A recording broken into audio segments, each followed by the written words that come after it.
In the spring of 1887, when the snow finally released its hold on the Gallatin Valley of Montana Territory, the people who rode out to assess the damage came back quieter than they had left. Not the quiet of relief. The quiet of men who have seen something they cannot quite fit into any category they already have. The cattle were everywhere. Not in the pastures, not in the pens, not where cattle are supposed to be. They were in the fields and along the fence lines and in the coulees, where they had drifted looking for shelter that did not exist. 23 ranches in the valley had borrowed against their herds to buy more land and more cattle and more of everything that the good years had made seem inevitable. By the time the snow melted, those ranches were gone. Not struggling. Gone. The banks moved quickly in the spring of 1887. The way banks move when the numbers have already been decided. And the only remaining question is the paperwork. 90% of the cattle in Gallatin Valley died in that winter. Men who had been worth $100,000 in October were worth nothing in April. The boom that had built Millstone Crossing and a dozen towns like it across Montana Territory turned out to have been built on the assumption that winters would remain reasonable. That assumption had been incorrect, and in a small cabin 2 miles east of Millstone Crossing in a place that no one from town visited much because the woman who lived there had a reputation for peculiarity, 11 families had survived the worst winter in the memory of the territory. 31 children had eaten through the coldest months because of what was buried under the floor of that cabin. Not one of them had gone to bed without food. Not one of them had lost a family member to the cold or to hunger. The woman who had made that possible was 30 years old. Her name was Marta Elgren, and the people of Millstone Crossing had spent the better part of 1886 calling her crazy. Let me tell you about Marta Elgren because she deserves to be told about in the right order, starting from the thing that made her what she was. Not the cabin, not the preparations. The thing before all of that. The thing that happened on February 23, 1885, which is the date that divided her life into 2 entirely different stories. Eric Elgren had been a good husband in the ways that mattered most in Montana Territory in 1885. He was steady. He was not a drinking man. He got up before sunrise and worked until he could not see. And he did not complain about the work, because he had come from Sweden with the understanding that hard work in new country was the price of a life worth having. And he was willing to pay that price without negotiating the terms. He and Marta had come to Montana in 1882 with $240 a wagon, and the particular optimism that the land office pamphlets were very good at producing. In people who had not yet seen a Montana winter, the pamphlets described the summers accurately enough. The summers were real and generous and full of the kind of light that makes a person believe they have made the right decision. The pamphlets did not describe February with the same fidelity. Their first 2 winters were hard, but manageable. They stored food each fall, though not as much as they would need to know they needed. And they supplemented with hunting when the weather allowed, and with careful rationing when it did not. They were young and strong, and the hardship had the quality of something temporary, something that would ease as the farm developed and the cattle multiplied, and the life they had imagined began to resemble the life they were actually living. By the fall of 1884, they had $43 in a tin box under the floorboard, and a small herd of 7 cattle, and a root cellar that held what seemed in October like a reasonable supply of food for 2 people through a normal winter. The winter of 1884 to 1885 was not a normal winter. The snow started in November and stayed. The temperature dropped in December and did not recover. By January, Eric and Marta were rationing carefully, measuring the flour and the dried beans and the preserved vegetables with the attention of people who have begun to understand that what they have may not be enough. By February, the understanding had moved past the conditional. The flour barrel was down to the last quarter. The dried meat was gone. What remained in the root cellar was a calculation that did not work out to spring. On the morning of February 23rd, Eric told Marta he was going hunting. He said it the way he said things he had already decided without discussion, because discussion would have required her to argue against something that was also her only idea. He took his rifle and his warmest coat and his good boots. He told her he would be back before dark. A storm came up 2 hours after he left. Not the kind of storm that announces itself with a gradual darkening of the sky. The kind that drops out of nowhere in Montana February, a wall of white that arrives between one breath and the next, and turns the familiar landscape into something with no landmarks and no directions and no mercy. Eric did not come home before dark. He did not come home after dark. Marta kept the fire going through that night and the next and the one after that, burning the furniture she could spare and the fence posts she could reach through the drifts, and she waited. The storm broke on the third day. The temperature rose enough to make movement possible. Marta went out into the white silence and walked in the direction she knew he had gone, and she found him 2 miles from the cabin in a shallow coulee where he had taken shelter against the wind. He had been dead for 2 days. The cold had done what cold does quickly and without drama when a person's body heat is no longer sufficient to counter it. She was 29 years old. She was in the 2nd month of her first pregnancy. She had enough food in the cabin to last perhaps 3 more weeks. She buried him when the ground thawed enough to accept a shovel, which was not for some time. In the weeks between finding him and burying him, she lost the child. The doctor in Millstone Crossing, when she was finally able to reach him, said it was the stress and the grief and the nutritional deficiency that had accumulated through the rationing months. He said these things with the careful neutrality of a man who has learned that explaining causes does not reduce grief, and may in fact increase it. By the time spring came to the Gallatin Valley in 1885, Marta Elgren had no husband, no child, no cattle, no money beyond the $43 in the tin box, and a root cellar that had failed her in the one way that mattered. She had a cabin. She had a piece of land. She had the knowledge of exactly what it costs to be wrong about how much food you need. She spent that spring and summer the way a person spends a season, when they have decided that the thing that destroyed them will not be permitted to happen again. She planted a garden 3 times the size of what she needed. She broke new ground on the north side of the property that had not been broken before, working from before sunrise until she could not see the soil in front of her. She planted potatoes and turnips and carrots and cabbages in rows that covered more of her claim than she had ever cultivated. More than one woman could reasonably tend more than common sense suggested was necessary. She took in laundry from the houses in Millstone Crossing. She mended clothes. She did any work that anyone would pay her for, and she paid herself in provisions rather than cash whenever the transaction allowed it.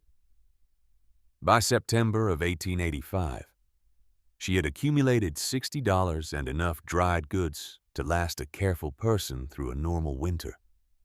She did not store it in the root cellar. The root cellar was what had failed, not because of the design, but because of the depth. 8 inches below the surface, the temperature in a Montana winter drops, with the surface temperature and preserved food in a shallow cellar, is subject to the same freeze that kills everything else. What she needed was not a root cellar. What she needed was a pit. She dug it in June of 1886, when the ground was soft enough to work, 8 feet down into the Montana clay that held its temperature year-round at something between 40 and 55 degrees. Not warm enough to spoil food, not cold enough to freeze it, the temperature of a cave of deep earth of the part of the world that the surface weather cannot reach. She lined it with straw and sawdust and wooden planks, building layers of insulation between the food and the soil, creating a storage environment that would hold through whatever the winter above it chose to do. When she was finished, she had a pit beneath her cabin floor, with capacity for 600 pounds of provisions, accessible through a trapdoor. She cut in the floorboards near the south wall. Then she filled it. The summer of 1886 was the summer that Millstone Crossing began to notice Marta Elgren in a new way. She had been noticed before in the way that a young widow living alone is always noticed in a small town, with a mixture of sympathy and speculation, and the particular attention that communities pay to people whose situations represent cautionary possibilities.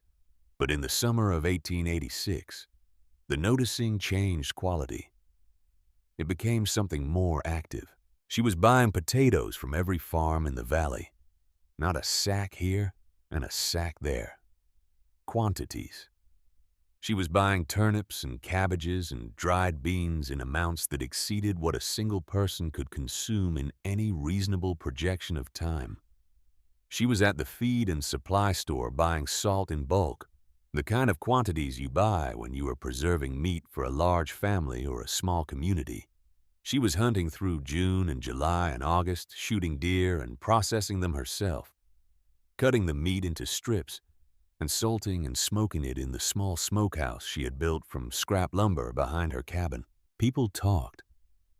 People always talk in small towns.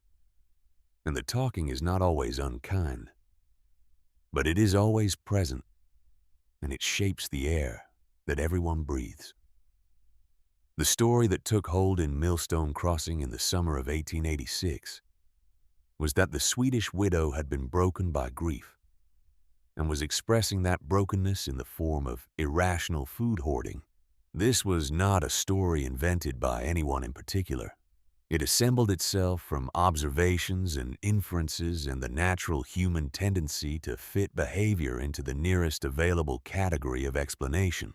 Lucinda Hargrove gave the story its most prominent telling. Lucinda Hargrove was the wife of Benton Hargrove, who owned 50,000 head of cattle on 100,000 acres of rangeland in the Gallatin Valley, and had recently finished building a house with imported Boston furniture and Boston wallpaper, and a parlor that was discussed in Millstone Crossing, with the mixture of admiration and resentment that fine things produce in communities where most people do not have them.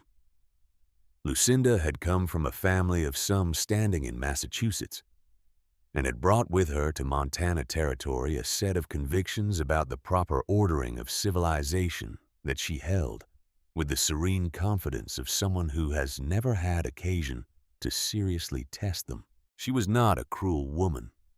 That is worth saying clearly, because what happened between her and Marta Elgren is sometimes told as a story about cruelty, and that is not quite accurate.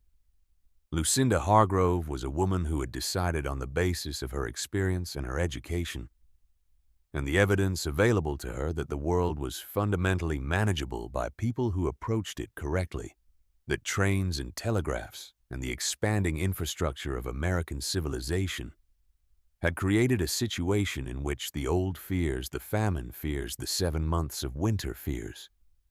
The fears that had driven people from the old countries were no longer rational responses to actual conditions.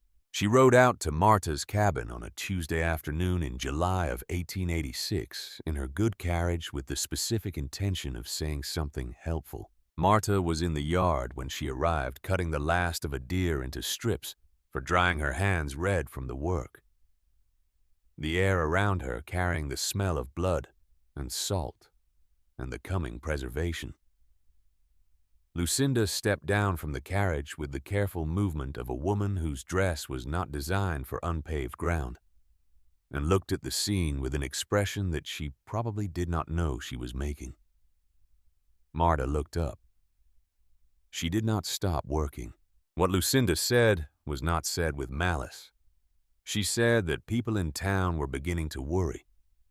that Marta had been buying food in quantities that exceeded any rational need, that the valley had trains now and supply wagons, and a civilization that did not require its inhabitants to stockpile food like animals preparing for a siege. She said the word crazy with the softening that people apply to words they know are hard, but she said it. Marta's hands kept moving. She salted another strip of meat and laid it on the drying rack before she looked up and answered. She told Lucinda about finding Eric.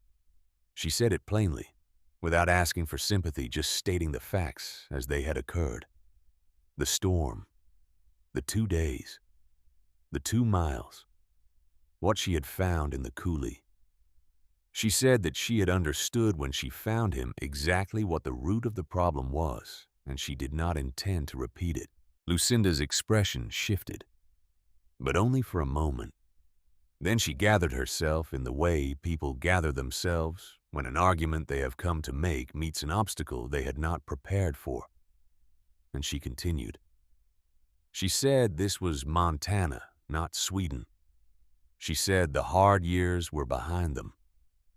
She said civilization had arrived in the Gallatin Valley, and civilization meant that a woman alone did not need to salt a year's worth of meat and bury 600 pounds of food under her floor to feel safe.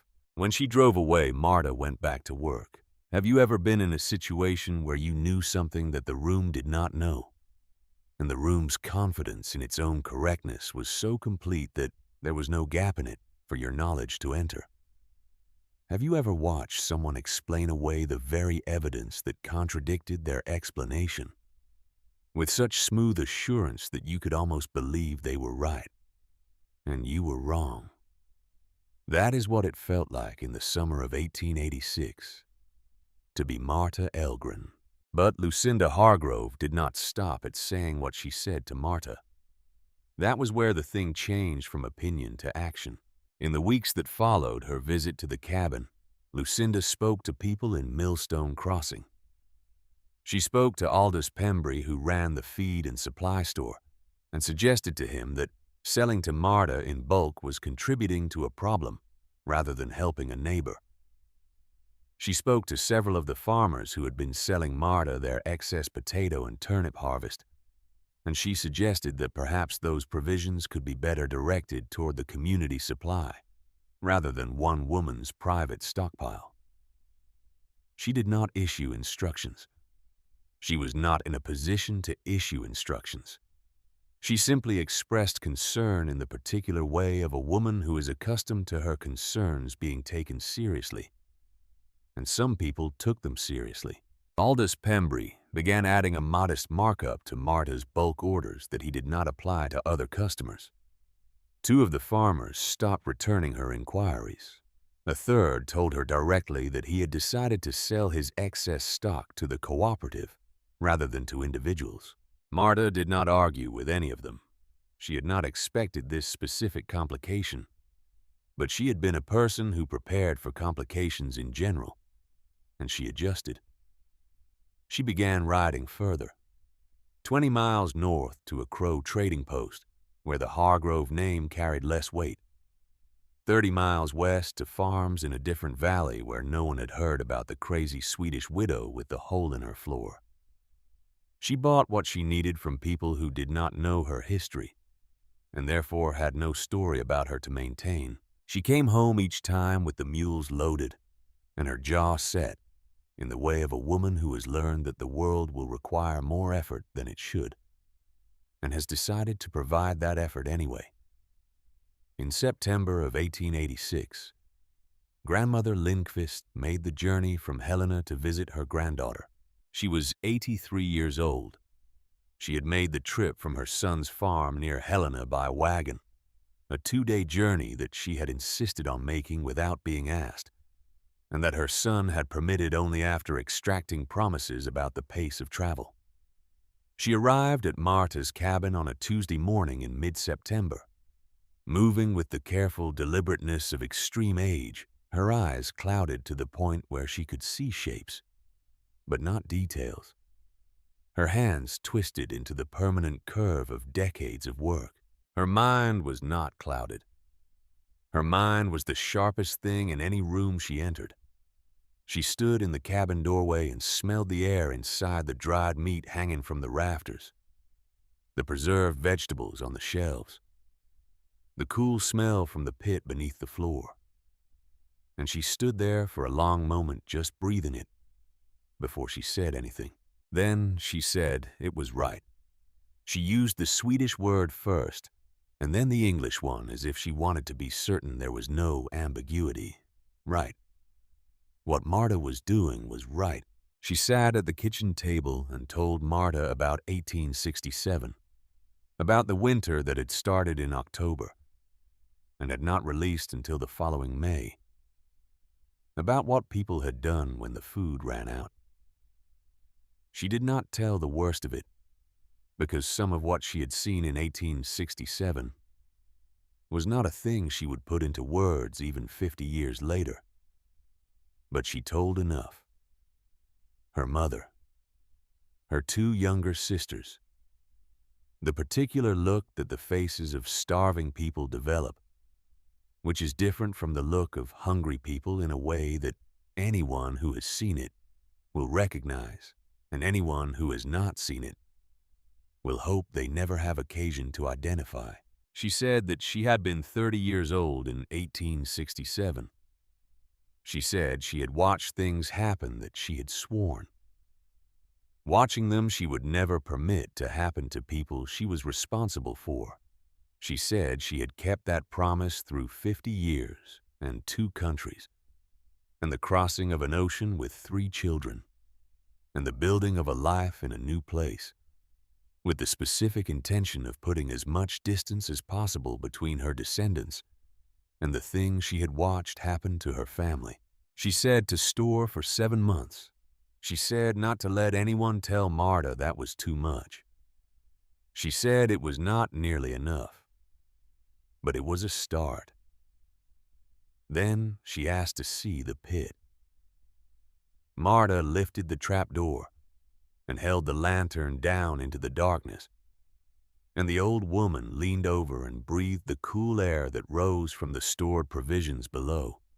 She nodded slowly in the manner of someone checking a thing against a memory and finding that the thing matches. "This is how we did it in the old country," she said. "Not by trusting the weather, not by trusting the government, not by trusting the neighbors, by trusting what we put away." She stayed 3 days. She slept in Marta's bed, and Marta slept on the floor near the stove without minding it, and in the evenings they sat at the kitchen table and the old woman talked, while Marta listened with the attention of someone who understands that what is being transmitted is not just stories but instructions, not just history, but preparation. Before she left, Grandmother Lindqvist gripped Marta's hand with the surprising strength that old people sometimes have. The strength that comes not from muscle, but from intention. She held it for a moment. Then she got in the wagon and went back to Helena.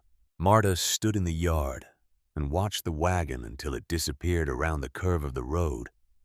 And then she went back inside and did something she had not told anyone she was doing. She opened her journal, the one she kept in the drawer beneath the tin box where the money was, and she turned to a page she had been working on since early summer. The page had names on it. 8 families from the area around Millstone Crossing. For each family she had written the number of people in the household, the number of children, her estimate of what they had stored based on what she could observe from the road, or from conversations at the supply store, or from the ordinary knowledge that accumulates in a small community over time. And beside each estimate a number that represented in Marta's careful arithmetic the shortfall she expected each family to face if the winter was as long as it could be. She had been buying food for all of them, not just for herself. The 600 pounds in the pit was not a single woman's store against a single winter. It was a calculation made for 11 households based on the assumption that the winter of 1886 would be the kind of winter that her grandmother had just spent 3 evenings describing. She had not told anyone this, not because she was certain she was right about the winter. She might be wrong. The winter might be mild and short, and she would sit on a mountain of provisions in the spring, and the people who called her crazy would have the satisfaction of being correct. She could live with that. She had been wrong about things before, and she had found that being wrong was considerably preferable to being right in the way she had been right in February of 1885. She closed the journal and put it back in the drawer. Outside, the September light was still warm, the kind of warmth that Montana produces in the fall, as if to apologize for what is coming. The garden was in the last stages of harvest. The drying racks beside the smokehouse held the last of the season's venison. The mules were in the small pen behind the cabin, fed and content. Below the floor, 600 pounds of food waited in the dark, and the constant cool patient as the earth itself. If you have enjoyed this story so far, leave a comment below and tell us where you are watching from today. And if you have ever done the hard work of preparation while the people around you shook their heads and called you foolish, this story is for you. Stay with me, because what happened in November of 1886 and what happened to the 50,000 head of cattle in Benton Hargrove's fields, and what happened to Lucinda Hargrove on a cold night in the middle of February, none of that is a story that ends the way anyone expected when they were laughing in the summer. The summer always makes fools of the people who think they understand the winter. The winter of 1886 was not interested in what anyone thought they understood. The snow came on the 9th of November, 1886, and it came without the usual warning, not the gradual darkening that precedes a normal storm, not the particular quality of silence that experienced Montana farmers had learned to read as the sky's way of announcing its intentions. It came the way the worst things come quickly, and without negotiation a foot of white that covered the Gallatin Valley between the morning and the afternoon and showed no sign of having said everything it intended to say. Marta stood at her cabin window that evening and watched the snow fall in the lantern light, and did not feel the thing that the people in Millstone Crossing felt, which was the mild irritation of an early winter, followed by the comfortable assumption that it would pass. She felt something quieter and more specific. She felt the particular sensation of a thing you have prepared for arriving on schedule, the way a person feels when they have been told a difficult piece of news. And then the difficult thing actually occurs, and the arrival of the expected thing is both worse and less surprising than either of those qualities alone. She checked the trap door that evening. She lifted it and held the lantern down into the pit and looked at what was there. 600 pounds, the potatoes in their crates, the turnips and carrots and cabbages packed in sawdust, the dried beans in their sacks, the venison and elk stripped and salted and smoked to leather hardness, the preserved fruit in its sealed jars, the flour and the cornmeal and the salt. She stood there for a moment with the cool air rising around her, the smell of earth and preservation, and everything she had spent the summer building. And then she lowered the door and went to bed. The snow did not stop the next week. More came the week after that.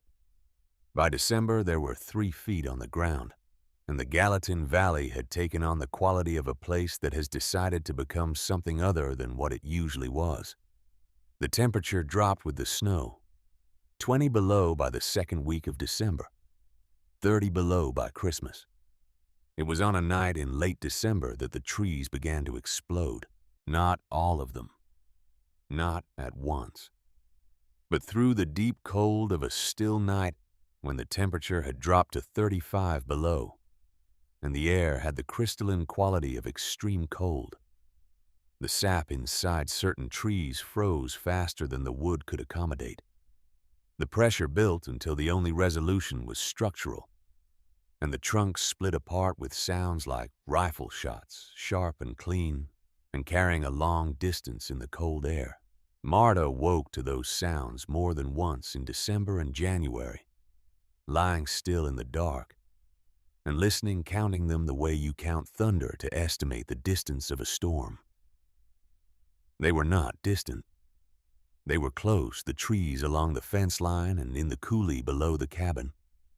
The sounds of the winter making itself known through the most basic physics of expansion and containment. In Millstone Crossing, the coal ran low by January.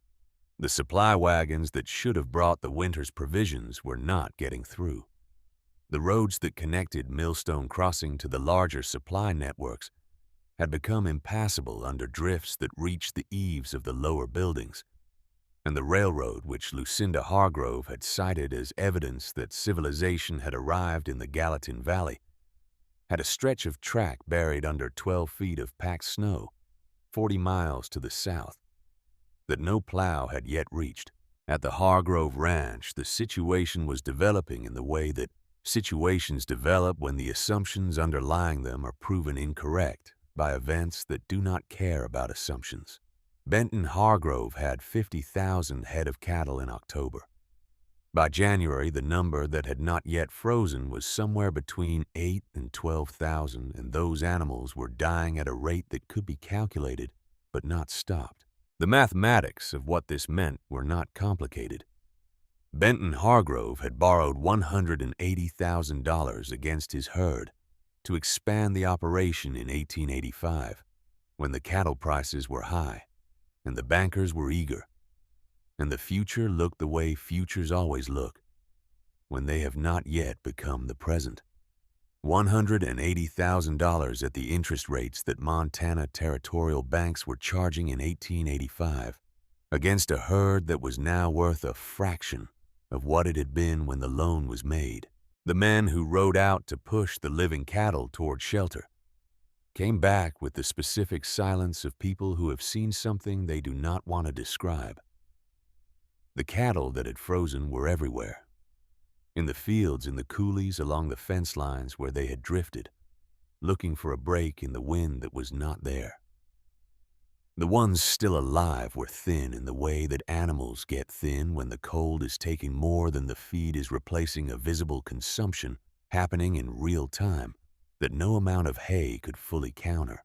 Benton Hargrove sat at the Boston desk in the Boston furnished study of his house and looked at numbers that did not improve with looking at them. His wife stood at the parlor window and watched the snow fall on what had been 100,000 acres of prosperous rangeland, and she thought about things she had said in July, and she thought about the cabin 2 miles east of town, and she did not yet do anything about what she was thinking. The first family came to Marta's door on the 14th of January, the Hendersons. 6 children, the oldest 12 and the youngest not quite 2. Frank Henderson had been a cautious man by temperament, but caution in the Gallatin Valley in 1886 had meant storing what seemed like enough, and not what Marta had calculated was enough. And the difference between those two quantities had become clear to him in the second week of January when he counted what remained and divided it by the number of mouths, and arrived at a date that was well short of spring. He came alone first in the early morning before the children were awake. He stood at Marta's door with his hat in his hands and explained the situation in the straightforward way of a man who has decided that the dignity of not asking is worth less than the practical result of asking. He had 6 children. He had perhaps 2 weeks of food left. He did not know what he would do after that. Marta opened the trap door. She had calculated for the Hendersons in her journal. 6 children plus 2 adults, estimated shortfall of 4 weeks of provisions. She had been storing for this. She filled a sack with potatoes and another with dried venison, and a third with the dried beans that were the most efficient way she knew to deliver calories in a small volume, and she set them on the table. "Come back in a week," she said. "There will be more." He looked at the provisions on the table and then at the trapdoor, and then at her, and something moved in his face that was not quite relief and not quite gratitude, and was something more complicated than either the expression of a man who has just been shown that the world contains a resource he had not known to count on. He took the food and went home to his children. The Millers came 3 days later, then the Johnsons, then the Weathers family, who had a boy named Callum who was 9 years old, and who came along with his parents because there was no one to leave him with, and who stood in Marta's cabin with the wide-eyed attention of a child who is storing something rather than just seeing it. He watched everything, the trapdoor being lifted, the provisions being measured and distributed, the careful arithmetic of a woman who was feeding more people than she had originally planned for adjusting the portions with the precision of someone who has run the calculations many times and knows exactly what the margins are. Marta noted all of this without remarking on it. There was work to be done, and she did it, and the boy's attention was not a disruption. By the end of January, 8 families had come. Marta fed all of them. Have you ever given away the last of something you needed? Not because anyone demanded it of you, not because there was a rule or an expectation that required it, but because the alternative, the keeping, the protecting of your own supply while you watched what happened to people who had less, was something you could not arrange yourself to do. There is a particular kind of person who encounters that choice and makes it one way, and a particular kind who makes it the other way. And the difference between them is not always legible from the outside. It does not announce itself in how a person looks, or what they say, or what they have accomplished. It shows up in what they do when the trapdoor is open and the provisions are going down, and the arithmetic is getting tighter. Marta knew the arithmetic was getting tighter. She had been running the numbers every evening since the second family arrived, sitting at the kitchen table with her journal open, writing the same calculation in different forms, as if a different form might produce a different result. It did not produce a different result. The result was the same every time. She had enough food for herself for 7 months, as her grandmother had instructed. She had planned for the 8 families she had identified as most vulnerable, stored for their probable shortfall, built her provisions to a level that she had believed was sufficient for that purpose. But the winter was not following her plan. It was following its own plan, which included more families than she had estimated, and a duration that was beginning to press against the outer edge of what she had stored for. On the evening after the 9th family came, she sat at the kitchen table for a long time. The Strand family had arrived that afternoon, parents and 3 children having walked 2 miles through drifts, because the horse had died in December. The father had carried the youngest child on his back for the last mile. They were the 9th family. They were not on Marta's original list. She had fed them. She had not hesitated at the door or made any calculation visible to them. She had opened the trapdoor and brought up what they needed, and sent them back with enough for a week, because that is what she did, and there was no version of herself in which she did otherwise. But when they were gone and the cabin was quiet, she opened the journal and looked at the numbers. 38%. That was what remained in the pit after the Strand family's provisions were packed and carried. 38% of 600 pounds. 228 pounds of mixed provisions spread across 9 families and herself. With the spring thaw at least 10 weeks away on an optimistic accounting and no particular reason to be optimistic, she was not afraid of dying. That is worth saying plainly. She had been in a situation where dying was a real possibility in February of 1885, and she had come out of it with a relationship to her own mortality that was different from what it had been before. She was not casual about it. She did not want to die. But the fear that sat in her chest that January evening was not the fear of her own death. It was the fear of running out before the children were safe. She looked at the numbers for a long time. Then she did what she had been avoiding doing for 2 weeks, which was to draw a hard line on the page below her own daily ration and reduce it, not eliminate it. She was not useful to anyone dead, and the families who were coming to her door needed her functional and present and capable of making decisions. But she could give less to herself than she had been giving and redirect that portion to the families with the youngest children. And the calculation revised downward bought her 11 days. 11 days was not enough. But 11 days was 11 days, and she had learned to value what was available rather than mourn what was not. She closed the journal and went to bed. The cold continued through February with the persistence of something that has not yet made its point. 40 below for 4 consecutive days in the second week of the month. Temperatures that the old-timers in Millstone Crossing said they had not seen in their time in the valley. The firewood situation in town had become serious. Families were burning furniture and outbuildings, and in one case a family burned the floor of their house, pulling up the planks board by board and feeding them into the stove, sleeping on the bare earth below, because the bare earth was warmer than the air above it. At the Hargrove Ranch, Benton Hargrove had stopped going out to check on the cattle. There was no longer much point in checking. What could be seen from the window of the house was sufficient to understand the situation, and the situation did not improve with closer examination. The last count made by his foreman on a day when the temperature rose enough to permit movement put the surviving herd at perhaps 3,000 animals down from 50,000 and falling. $180,000 of debt, 3,000 cattle, a house full of Boston furniture that was worth considerably less than the sum of what it had cost to bring it to Montana territory, and considerably more than anything else Benton Hargrove currently owned. He sat with these numbers in his study and did not emerge for most of February.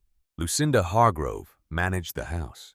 She directed the rationing of the household provisions with the competent efficiency of a woman who had grown up understanding that a house does not run itself, even when it appears to. She had 3 children. She had servants who needed feeding.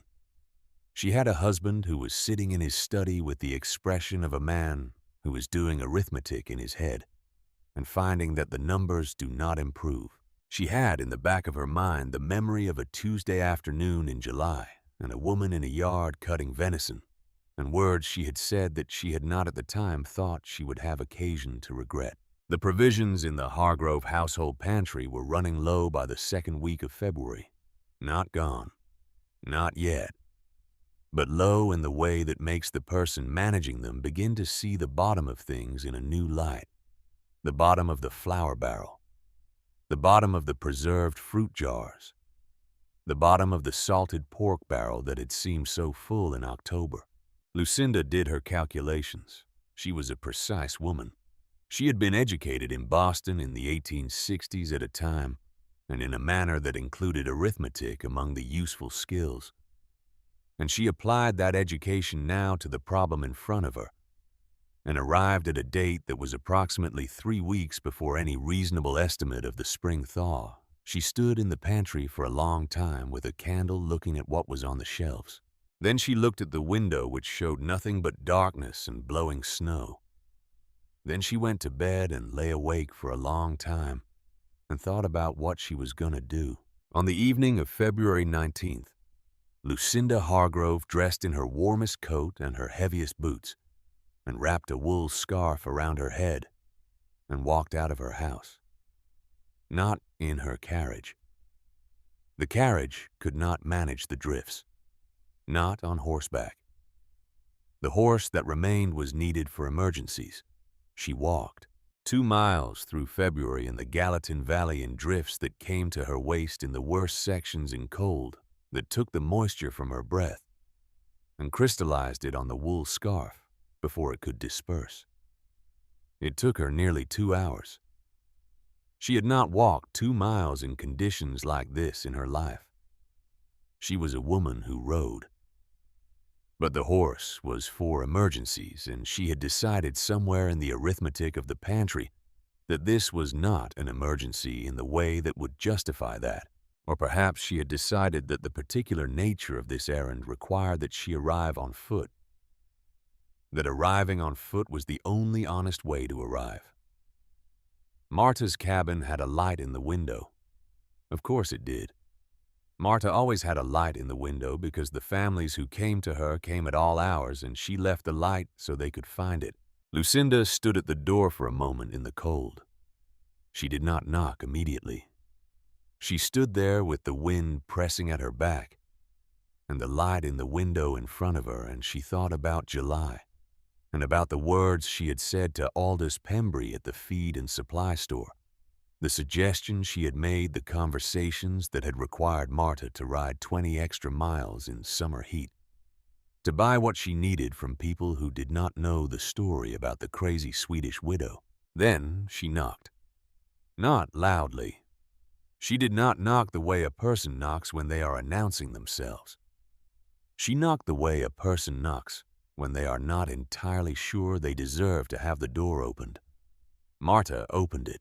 She looked at Lucinda for a moment without speaking, at the frost on the wool scarf, at the way the cold had taken the color from her face and replaced it with something else, at the Boston coat that was warm enough for a Boston winter and was doing its best in a Montana one. Lucinda said quietly that her children had not eaten since the previous evening. That was all she said. There was no preamble. There was no apology, though what she had not said carried its own weight in the silence. My children haven't eaten since yesterday. 5 words and the weight behind them, which was considerable. Marta looked at her for a moment longer. Then she stepped back and opened the door wider. Lucinda came inside. The warmth of the cabin was something physical, something that had to be adjusted to coming in from what she had just walked through. She stood near the door for a moment and simply breathed it, the warmth and the smell of dried meat, and the particular smell of a place where food has been carefully stored and carefully managed and carefully given away. Marta went to the trap door. She lifted it. She went down the ladder and came back up with potatoes and dried venison and a jar of the preserved pears that she had been rationing most carefully, because the children seemed to need them most. She set these things on the table. Enough for a week, she said. Come back next week and there will be more. Lucinda looked at the food on the table. She looked at the trap door. She looked at the shelves where the provisions were arranged with the orderly precision of a woman who knows exactly what she has and has always known exactly what she has. She did not say thank you with words. She picked up the provisions and held them against her chest with both arms, the way you hold something that you understand the value of. And she looked at Marta for a moment with an expression that had several things in it, none of which she put into words. Then she went back out into the February dark. Marta stood at the window and watched the lantern Lucinda carried until it disappeared into the blowing snow on the road to the Hargrove Ranch. Then she went to the table and sat down with her journal. She had been the 10th family. She opened to the page with the list and wrote the Hargroves at the bottom. 2 adults, 3 children. Estimated shortfall. She looked at the number in the pit column and looked at the number in the need column and held them against each other for a long time. Then she crossed out the line she had drawn under her own daily ration and drew it lower. Outside, February continued in the way of a thing that has committed to a position and intends to hold it. The cold did not relent. The snow did not stop. The temperatures that the old-timers had said they had not seen in their years in the valley held through the end of the month and into the first week of March. The trees that had not yet exploded continued to explode on the coldest nights, and Marta continued to lie in the dark and count the sounds and think about the numbers. An 11th family came in the first week of March, and then a 12th inquiry. Not a family, but an old man who lived alone on the North Fork and had heard through the chain of people that information travels through in winters that force everyone indoors, that there was a woman with food. He was 70 years old, and he had been eating the grain he had stored for his horse because the horse had died in January, and the grain was all that was left. Marta fed him too. She gave him enough to make it to the next visit. She recorded him in the journal. She adjusted the calculation. The numbers were very tight by March. They were not impossible, but they were tight in the way that requires perfect management and no unexpected demands. And unexpected demands have a way of arriving regardless of whether the management is perfect. On a night in the second week of March, when the wind had died enough to make the cold feel almost gentle by comparison to what had come before, Marta sat at the kitchen table after everyone had gone, and she was alone with the journal and the numbers.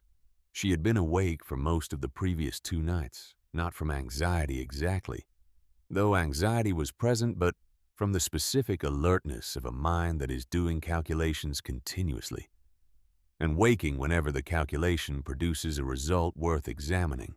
She was 30 years old. She had been a widow for 2 years. She had spent the summer breaking ground and salting meat and riding 30 miles to buy turnips from people who did not know her name. She had dug 8 feet into Montana clay with a steel bar in her own hands and built a storage system that was now feeding 12 families through the worst winter in the memory of the valley. She had been called crazy by a woman who had spent the summer trying to convince the town's merchants not to sell to her. And that woman had knocked on her door in February, and she had opened it, because opening it was the only thing she knew how to be. She pressed both palms flat on the table the way she had pressed them against Eric's cold face in the coulee in February of 1885, and she held them there and thought about the numbers one more time. Then she looked at the calendar on the wall. March 13th. The first thaw in a normal year came somewhere between late April and early May. The question of whether this was a normal year had been answered many times over by this point. Grandmother Lindqvist had said 7 months. The snow had started on November 9th. 7 months from November 9th was June 9th. She had planned for April. She had not planned for June. There was a difference in the pit below her feet between what she had planned for and what June required. And that difference was the number she sat with longest on that March night, turning it over the way you turn over a stone to see what is underneath it, hoping the underneath is different from what you expect. It was not different. She picked up her pencil and drew a line through her own ration completely. Not reduced. Eliminated. For the next week, she would eat what was left when everything else had been distributed. Whatever that was. Whatever remained after the 12 families and the old man on the North Fork had been given what they needed. She knew what that would be. She had done the calculation.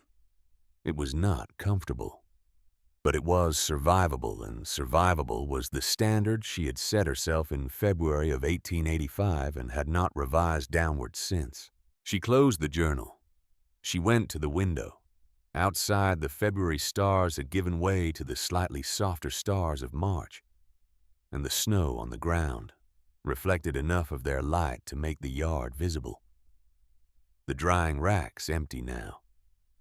The smokehouse cold, the mules in their pen standing close together for warmth, in the way animals stand when the world has been harder than expected, and the proximity of another living thing is a form of argument against the cold. Spring was somewhere out there. She could not see it yet. But she had been in Montana long enough to know that the things you cannot see in March are often closer than they appear, and that the ground which looks in March like it intends to remain frozen forever has its own plans that it keeps independent of what the surface weather chooses to do. She had stored for 7 months because her grandmother had told her to store for 7 months. And her grandmother had told her that because a winter in 1867 had lasted 7 months and taken people she loved. And the lesson of those people, the lesson that ran through 2 generations and across an ocean, was that the winter does not adjust itself to what you have stored. You store for the winter that is possible, not the winter that is usual. She had done that. She had done it while people called her crazy, and while the woman who called her crazy loudest had worked to make it harder. She had done it with $43 in a steel bar and her own hands in the summer, after the worst year of her life. Whether it was enough she would know in April, or in May, or in June if it came to that. She turned from the window and went to bed. The thaw came in the 3rd week of April, not all at once. It never comes all at once in Montana. It comes the way mercy comes after a long difficulty, incrementally, and without announcement. A degree warmer one morning, a small patch of bare ground, appearing at the south face of a slope where the sun hits longest. The sound of water moving somewhere under the snow, before the snow has given any visual indication that it intends to move. You hear the thaw before you see it. The land makes a different sound when it is beginning to release. Marta heard it on the morning of April 18th. She was at the window before first light, the way she had been at the window every morning since November. And she heard beneath the usual silence of deep cold, a faint and distant sound of water moving somewhere in the coulee below the cabin. Not much.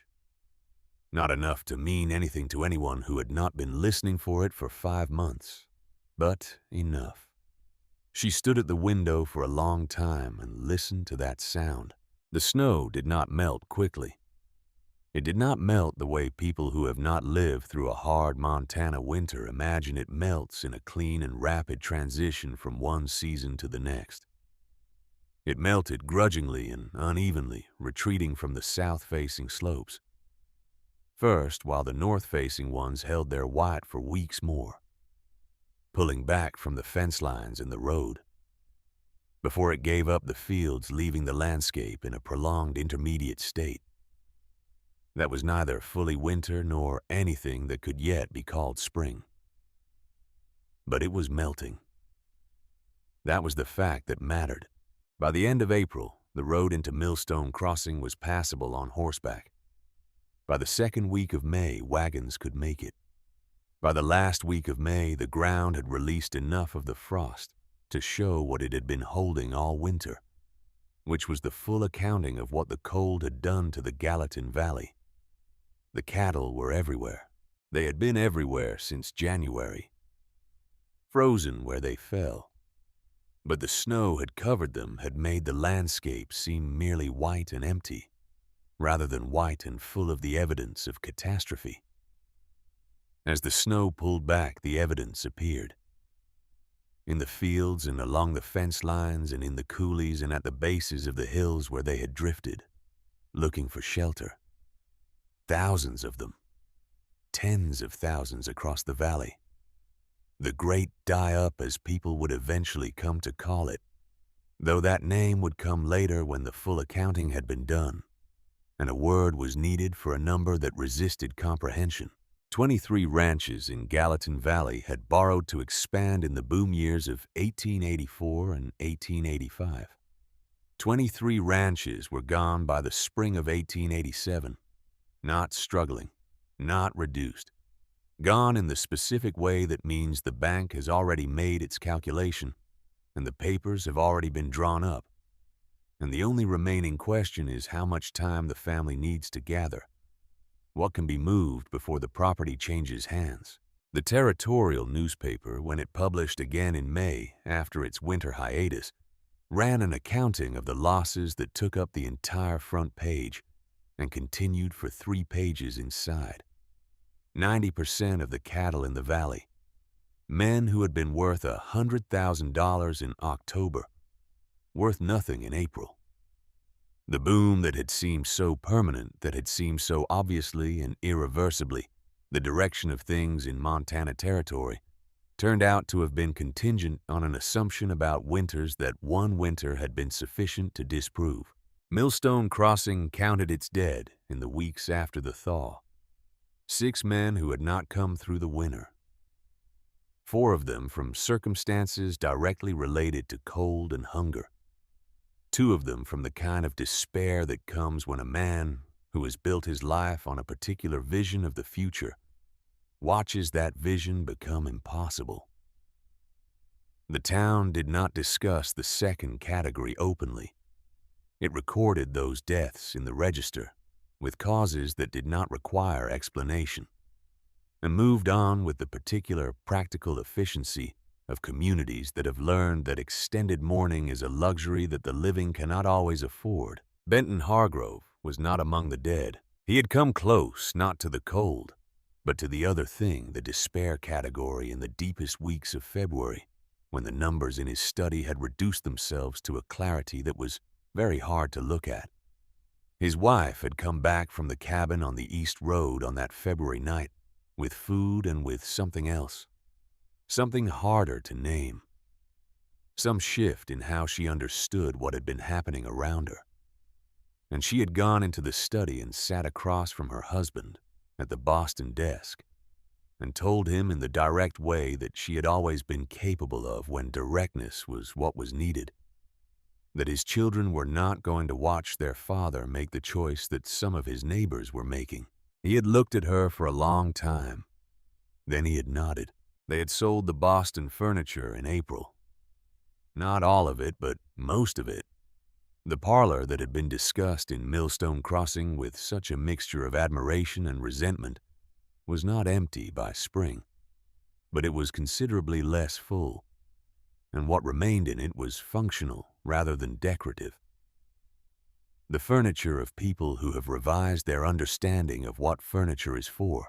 Benton Hargrove took a position with a supply company in May that paid a salary and did not require him to bet everything he had on the assumption that the weather would remain cooperative. He was a capable man when he was not trying to be something larger than his actual circumstances warranted. And capable men who have been reduced by experience to their actual size sometimes do better work than they did when they were larger. Lucinda managed the adjustment with the competence she brought to everything which was considerable, even when what she was managing was a reduced version of what she had previously managed. She did not speak publicly about what the winter had been, or what she had done, or what she had learned from it. She was not a woman who processed things publicly. She was a woman who processed things and then applied what she had processed, and the application was visible without requiring comment. On a morning in late April, when the road east of town had become passable, but the fields were still mostly white, she walked the 2 miles to Marta's cabin. She came alone as she had come in February, on foot as she had come in February, but the circumstances were different. The cold was not trying to kill her this time.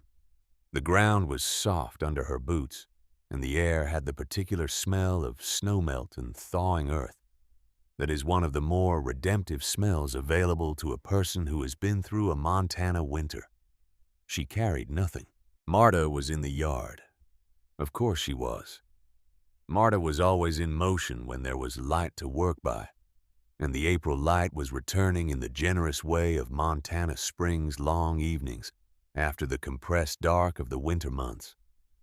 She was turning the garden soil with a spade, working the first rows of the season, and she looked up when she heard the sound of boots on the road.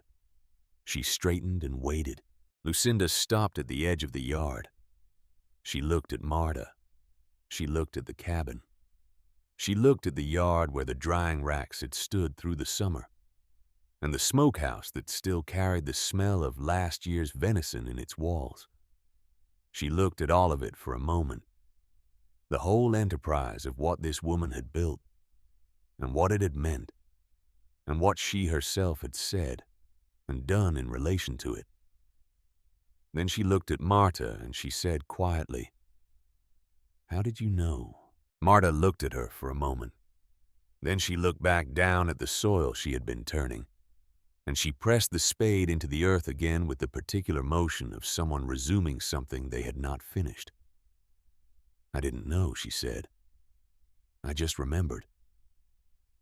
Lucinda stood there for a moment longer. She nodded in the way of someone accepting an answer that is complete and does not require elaboration. Then she turned and walked back down the road toward town. That was the whole of it. No speech. No extended accounting of what had gone wrong in July, and what had been understood in February, and what the winter had cost, and what it had taught. No public reckoning in front of witnesses. Two women in an April yard, one of them with a spade in her hand, and 8 words exchanged between them that contained everything that needed to be said. Marta watched her go. Then she went back to the garden. This is how the most important conversations end sometimes. Not with resolution and clarity and the satisfying architecture of a formally concluded dispute.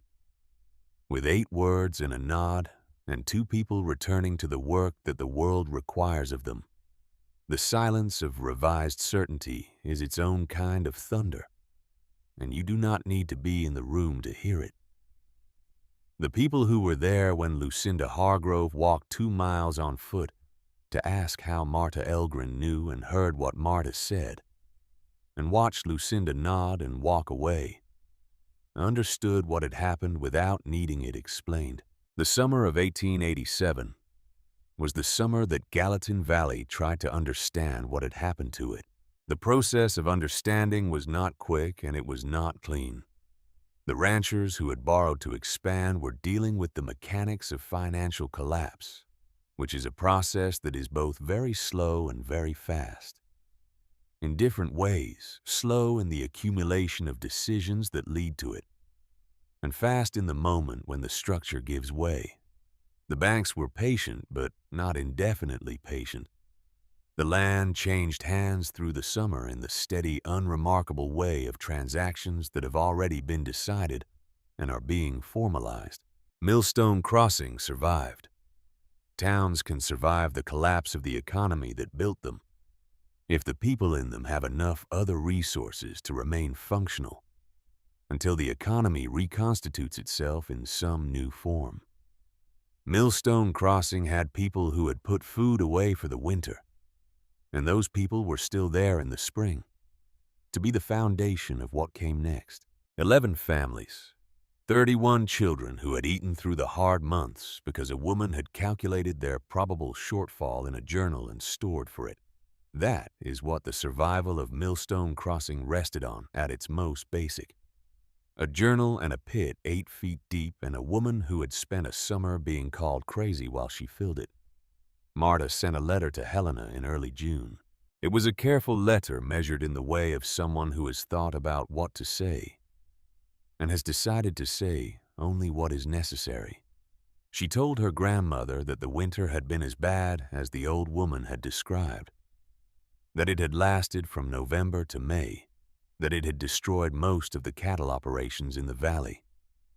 She told her that the provisions she had stored had been sufficient, that the families she had planned for had come to her, as she had expected they would, and that she had fed them through. She told her grandmother that the 7 months had been right. She did not write what she was feeling when she wrote that. She did not have words for it, and even if she had, she would not have been certain the words were the right ones to put in a letter. She was not certain the feeling was grief exactly, though grief was part of it. It was something more compound.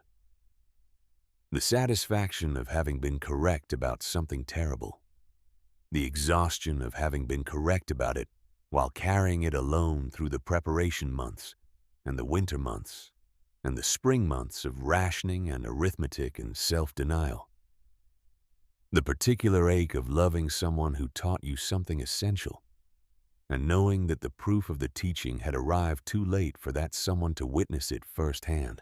The letter went to Helena in the care of a supply wagon driver who was making the trip in early June. Grandmother Lindqvist read it at her son's farm near Helena on a morning in mid-June, sitting at the kitchen table with her son's wife, reading it aloud to her, because her eyes could no longer make out the handwriting at the size Marta wrote. She listened to the whole of it without interrupting.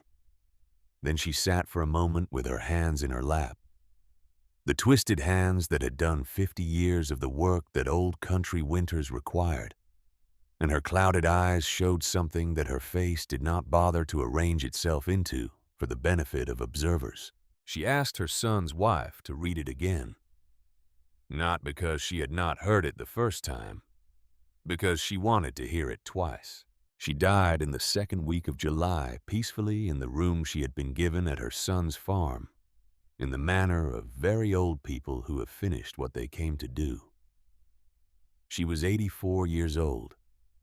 She had lived through the famine of 1867, and the crossing of an ocean, and the building of a life in a country that was not the country she was born in. And she had passed what she knew through the person who needed it most at the moment it was most needed. And the proof that the passing had worked was in a letter that had been read to her twice on a June morning. Her family buried her in the Helena Cemetery on a Thursday. Marta arrived on the Friday, having ridden 2 days when she heard the news. She stood at the grave in the new-turned earth and looked at the stone they had placed, which said the years and the name and nothing else, because nothing else was needed by the people who would visit it. She stood there for the time that was right to stand there. Then she got back on her horse and rode the 2 days home and went directly to the garden which needed tending and tended it.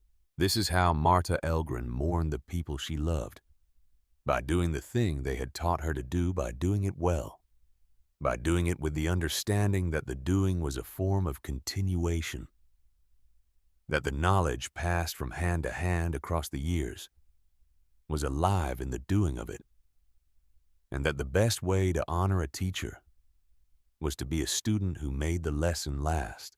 She planted her fall garden that August, larger than the previous one, because she had learned in the winter of 1886 that what she had planned for had not been quite sufficient, and she had revised upward.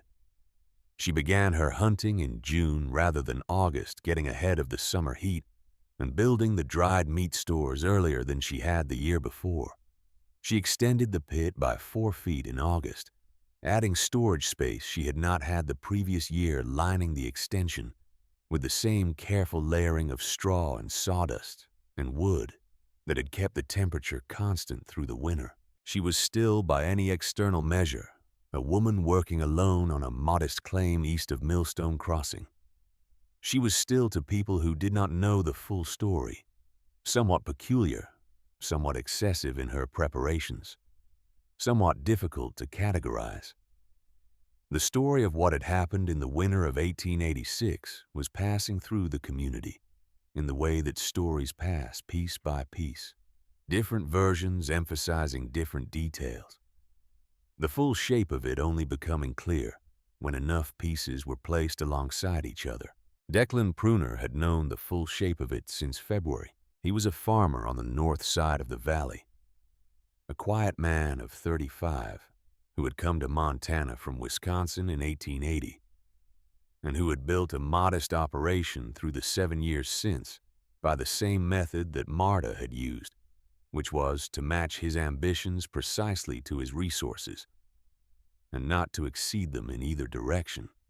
He had stored food through the summer of 1886, for the same reasons Marta had not, because anyone had told him to, and not because he had read the signs in the same way she had, but because his father in Wisconsin had always stored food, and his father's father had always stored food, and this was simply the way that a person who takes winters seriously approaches the question. He had come through the winter of 1886 with his own stores intact and his own family fed, and he had known about Marta, because people in a valley know about each other. And in January, when the Henderson family and the Miller family and the others had begun making their way east of town, he had understood what was happening without needing to be told. He had ridden past her cabin one evening in February, not stopping, just passing on the road that ran by, and he had seen through the lit window a woman at the table measuring and distributing and calculating her journal, open in front of her, her hands moving with the deliberate efficiency of someone who has run this particular process many times and knows exactly what each step requires. He had kept writing, but he had thought about it for a long time afterward. And what he had thought was that he had never seen anything that looked more like competence or more like a particular kind of love than what he had seen through that window on a February night. He came to the cabin in April when the roads were passable and the social conventions that govern how a widower approaches a widow in a small Montana town permitted an approach. He did not come with any obvious purpose. He came with a question about whether she had found a good source for seed potatoes in the valley, which was a reasonable question to ask in April, of a person who had clearly been buying potatoes in bulk from most of the available sources and which served as a reasonable entry point for a conversation that became a second conversation, and then a third. By the fall of 1887, Declan Pruner was helping Marta extend the pit. By the spring of 1888, he was not riding home from her cabin at the end of the workday. By the fall of 1889, they were married in a small ceremony at the Lutheran church in Millstone Crossing, attended by the families she had fed. Through the winter of 1886, all of them present, the Henderson children and the Miller children and the Johnson children, and Callum Weathers, who was now 11 years old, and who had not stopped paying the kind of attention he had paid that first day in the cabin. The attention of someone who is not merely watching but storing. They built a larger root cellar together that summer. Not a pit exactly. Something more engineered, more considered, with the accumulated knowledge of what had worked in the previous pit and what had almost not been enough. It went 10 feet down instead of 8. It was divided into sections for different types of provisions, each section insulated at the appropriate level for what it held. It had a drainage system for the spring melt and a ventilation approach that Marta had worked out over 2 winters of observation, an approach to keeping the air moving enough to prevent spoilage without losing the temperature consistency that made the whole system work. It held 2,000 pounds when full. Marta and Declan filled it every fall. They filled it in the summer of 1889 and the summer of 1890, and every summer after that, as reliably and as deliberately as the calendar turned and the hunting seasons opened and the garden reached its harvest. They had 4 children. Each child was taught from the time they could hold a jar or carry a sack that the provisions in the root cellar were not merely food. They were a calculation. They were a decision made in summer about who would survive the winter, and the decision had to be remade every year because the winter did not remember what you had done the year before. Callum Weathers grew up and stayed in the Gallatin Valley. He took over his family's farm when his father's health declined in the early 1900s, and he ran it the way Marta had taught him, through action rather than instruction, which is the most durable form of teaching. He stored for 7 months. He stored for the families around him as well as for himself, in the way he had watched Marta store, keeping a list in a journal and adjusting the quantities to account for what his neighbors probably had and what they probably would need. He married in 1901, a woman named Ruth who had grown up in Nebraska and who had her own understanding of what winters could do. And they had 3 children who learned the same things he had learned through the same method he had learned them. In the summer of 1926, Callum Weathers was 48 years old. His oldest boy, Thomas, was 17 that summer, at the age where a young man is learning the skills that will determine the shape of his adult life. They were digging the annual extension of the root cellar, adding a section Callum had been planning for 2 years, and Thomas was working with the methodical precision his father had always modeled. measuring carefully, digging clean edges, doing the work right, rather than doing it fast. He asked his father at some point in the afternoon how he had learned to do all of this. Not just the digging, all of it. The calculations, the lists, the specific way of thinking about winter as a thing that required active preparation rather than reactive response. Callum Weathers straightened up from the work and looked at his son for a moment. He thought about how to answer that. And he thought about a January evening in 1887, when he had been 9 years old and had stood in a small cabin and watched a woman open a trapdoor and feed his family from what was in the darkness below, and about the way she had moved through the work of feeding 12 families with the undramatic efficiency of someone who had thought about this exact situation long enough that the execution of it required no extra energy, only the work itself. He told his son about Marta Elgren, not just the winter, all of it. The summer of buying potatoes and being called crazy. The journal with the lists of families. The February night when the woman who had tried to stop her from preparing knocked on the door and what Marta had done when she opened it. He told it in the order it happened without skipping the hard parts, because the hard parts were where the lesson was. From a woman, he said, who buried 600 pounds of food under her floor, while everyone in town called her crazy. She did not do it for herself. She did it for the families she knew would need it. She did it in the summer when no one believed the winter was coming. And she did it without telling anyone what she was doing or why, because she understood that the doing was the thing and the explaining was not necessary. He looked at his son, who had the particular expression of someone who has been told something they will not forget. Remember that he said, when someone calls you crazy for being ready. Thomas Weathers put it in his own journal that evening. Not those exact words. His own version of them, the version a 17-year-old puts in a journal. When something has gotten into him and he wants to make sure it stays. The entry was short. He was not a literary young man, but the idea was in it complete and intact.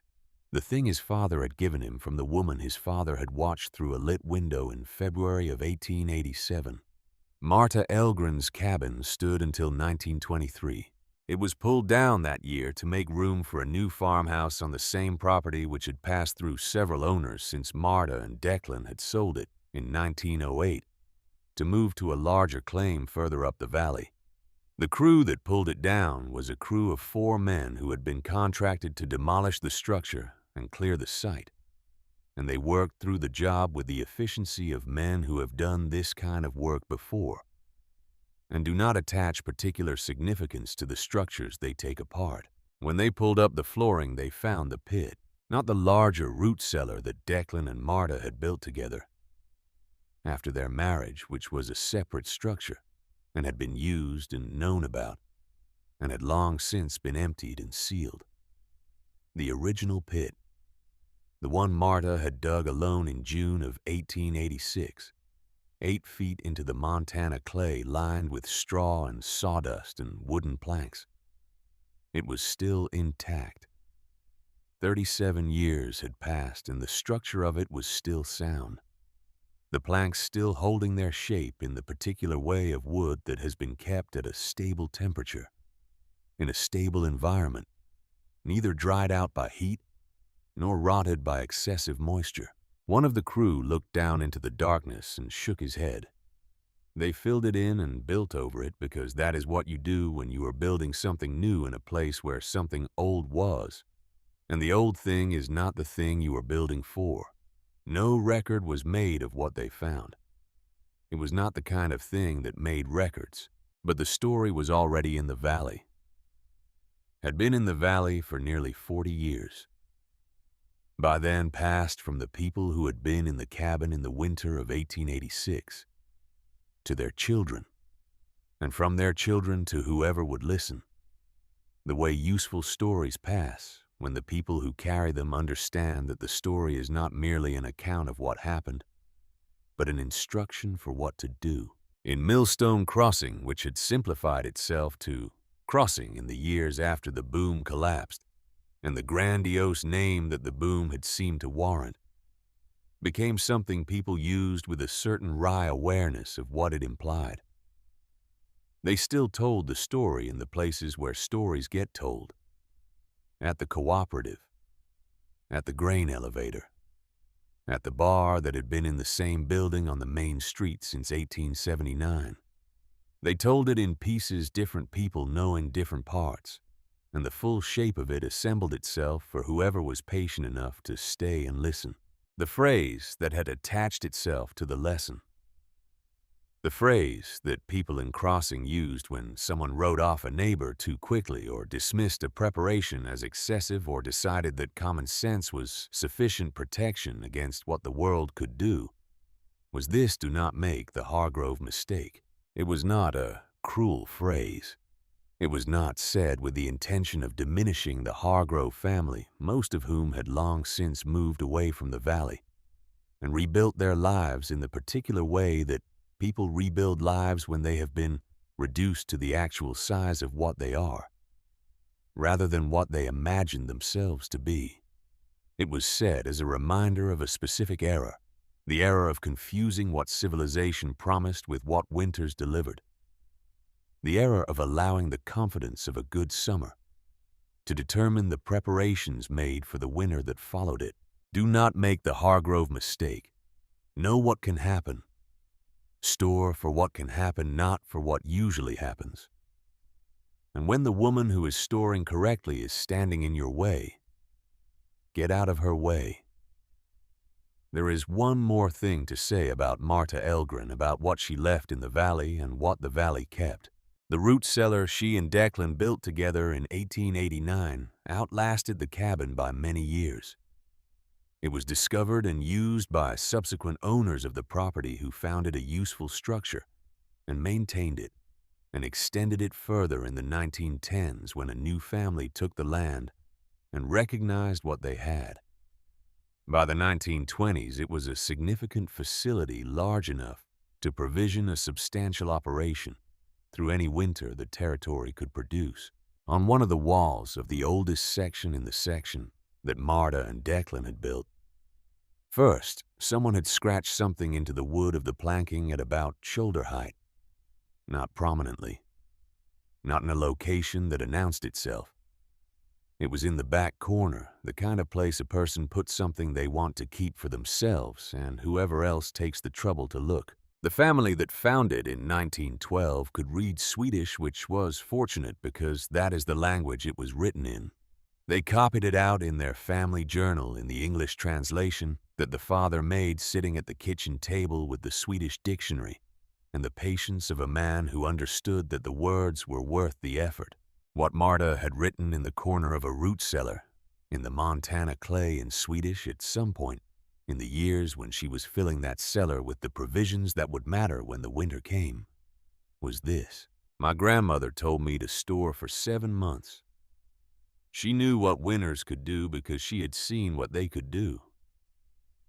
I store for 7 months because she remembered and because she told me and because I listened to people who have seen things I have not yet seen. If you are reading this, you have found what I built. I hope it is enough for what you need. I hope you remembered to fill it.